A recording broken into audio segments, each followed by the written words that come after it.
এই সন্দেশখালী কাণ্ডের প্রতিবাদে মেয়র রোডে গান্ধী মূর্তির পাদদেশে 3 দিনের ধর্ণা কর্মসূচি নিয়েছে রাজ্য বিজেপি এবং সেই ধর্ণা কর্মসূচির অনুমতি দেয়নি পুলিশ এবং আজই কলকাতা হাইকোর্টের দ্বারস্থ হচ্ছে বঙ্গ বিজেপি।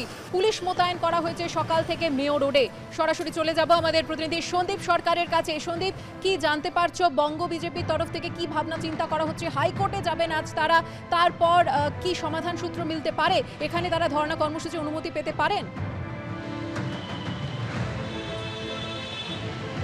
দেখো, 10:30 থেকে তাদের ঘোষিত কর্মসূচি রয়েছে। তার আগে থেকেই সকাল 8টা থেকেই বিশাল পুলিশ বাহিনী মোতায়েন করে দেওয়া হয়েছে গান্ধী মূর্তি চত্বরে এবং আজকেই আদালতে যাচ্ছে বিজেপি, সেটা মোটামুটিভাবে নিশ্চিত।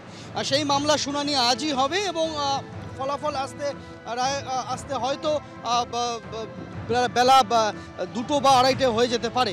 এখন প্রশ্ন হচ্ছে যে তার আগেই কি বিজেপি বা নেতারা তারা এখানে কলকাতা পুলিশের অনুমতি না থাকা সত্ত্বেও তারা কি বসে যাবেন অবস্থান ধর্নায়? সেই সম্ভাবনা কিন্তু এখনো পর্যন্ত দেখা যাচ্ছে না, যদিও পুলিশের তরফ থেকে প্রস্তুতি রাখা হয়েছে। তুমি দেখতে পাবে যে ডাফরিন রোডের ধার বরাবর সেখানে প্রেজেন্ট ভ্যান এনে রাখা হয়েছে। অন্যদিকে মেয়র রোডের একধারে সেখানে প্রচুর সংখ্যক গার্ডরেল দেওয়া হয়েছে। আমার সঙ্গে রয়েছেন আমার ক্যামেরা প্রতিনিধি, তাকে দেখাতে বলবো। এখানে পুলিশ মোতায়েন রয়েছে মেয়র রোড বরাবর, সেখানে গার্ডরেল রাখা হয়েছে এবং যে জায়গায় ধর্ণা অবস্থানের কর্মসূচি রয়েছে সেই চত্বরটা কিন্তু প্রিজন ভ্যান এবং পুলিশ কর্মীদের ভিড়ে এই মুহূর্তে কিন্তু একেবারে ঠিক করছে। এখানে পুলিশ কর্মীরা মোতায়েন রয়েছেন, পুলিশের উচ্চপদস্থ আধিকারিকরা এখানে রয়েছেন, র্যাব এবং স্পেশালাইজড ফোর্সকে এখানে নিয়ে আসা হয়েছে। এখন আদালতের নির্দেশ আসার পর তারপরে বিজেপি নেতৃত্ব কিছু সিদ্ধান্ত নিতে পারেন তাদের অবস্থানের বিষয়। এখনও পর্যন্ত বিজেপির কোনো কর্মী সমর্থক বা নেতাকে আমরা এই গান্ধী মূর্তি চত্বরে দেখতে পাইনি।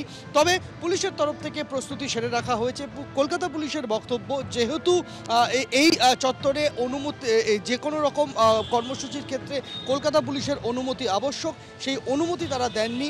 সেনাবাহিনী অনুমতি দিয়েছে এখানে অবস্থানের, কিন্তু পুলিশের অনুমতি নেই। আর পুলিশের অনুমতি যেহেতু নেই, তাই এখানে অবস্থান কর্মসূচি করা যাবে না, এটা কলকাতা পুলিশের তরফ থেকে জানিয়ে দেওয়া হয়েছে। এখন সব নজরটাই আদালতের দিকে। আদালত কি পদক্ষেপ করে তার উপরেই নির্ভর করছে এই 72 ঘন্টার যে ধর্ণা অবস্থান কর্মসূচি, তা শেষ অবধি করতে পারবে কি পারবে না বিজেপি নেতৃত্ব। ধন্যবাদ সন্দীপ। 53 দিন পার হয়ে গেলেও এখনো অধরা সন্দেশখালীর বেতাজ বাদশাহ শেখ শাহজাহান। আর এরই মধ্যে তার ভাই শেখ সিরাজ উদ্দিনের বিরুদ্ধে অভিযোগ দায়ের করল সন্দেশখালী থানার পুলিশ। তার বিরুদ্ধে জমি জবরদখল, হুমকি, মারধরের মতো একাধিক অভিযোগ সামনে আসছে এবং তারপরই শেখ সিরাজ উদ্দিনের বিরুদ্ধে এফআইআর দায়ের করল সন্দেশখালী থানার পুলিশ। শাহজাহানের ভাইয়ের বিরুদ্ধে এফআইআর দায়ের হয়েছে, যদিও এখনো সিরাজের নাগাল পায়নি পুলিশ।